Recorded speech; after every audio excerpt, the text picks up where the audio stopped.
Mes 3 réactions en voyant la mort de Valéry Giscard d'Estaing. Ma première réaction, ça a été bon débarras. On va économiser des millions d'euros par an. Ma deuxième réaction, ça a été pourquoi être triste, avoir pitié, ou être touché. Les politiciens sont tous à mettre dans le même sac. Globalement, ils entubent bien les Français, ou les gens en général de leur pays. Troisième réaction, ça a été est-ce que je suis méchant de penser comme ça?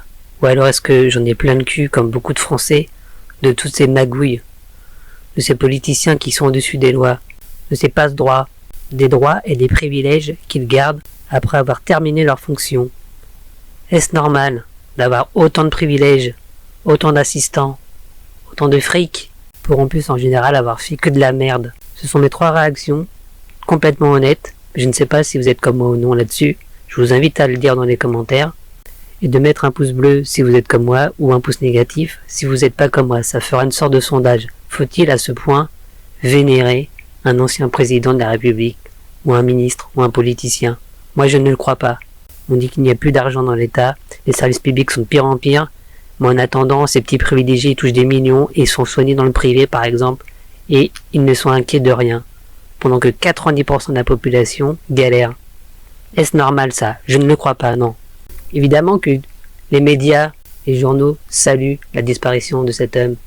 Parce que qui détient ces médias? C'est des grands patrons, bien sûr, c'est des grands groupes qui sont forcément copains des politiciens. Vraiment, on est dirigé par une minorité et la plupart des gens ne voient pas ce qui se passe. Ferment les yeux devant ces arnaques, devant ces magouilles qui sont toujours plus nombreuses au détriment du petit peuple. C'est comme le Covid, en faisant croire, le président Macron, en faisant croire qu'il a voulu aider les Français, a surtout voulu préserver un système des grands groupes de ses copains du CAC 40 qui sont pétés de thunes, qui redistribuent l'argent aux actionnaires. Fallait-il sauver un système comme ça? Je ne le crois pas, non. C'est qu'en faisant ainsi, il y a une dette énorme sur la tête de tout le monde. Sauf que ceux qui ont du fric seront pas impactés et ceux qui vivent tout juste normalement, eux, galéreront toujours plus pour ne pas faire couler le privé. Mais est-ce normal d'utiliser l'argent public pour le privé? Moi je dis non, il aurait mieux fallu être au chômage pour la plupart des gens. Les grosses boîtes auraient peut-être coulé, mais ça aurait permis de construire un nouveau système, une nouvelle boîte avec de nouveaux patrons, peut-être moins égoïstes, plus généreux envers les salariés. Peut-être également ça aurait permis à des petits salariés de reprendre le flambeau en investissant et être de nouveaux patrons. Bref, le Covid était une chance de rabattre les cartes et d'avoir un nouveau système.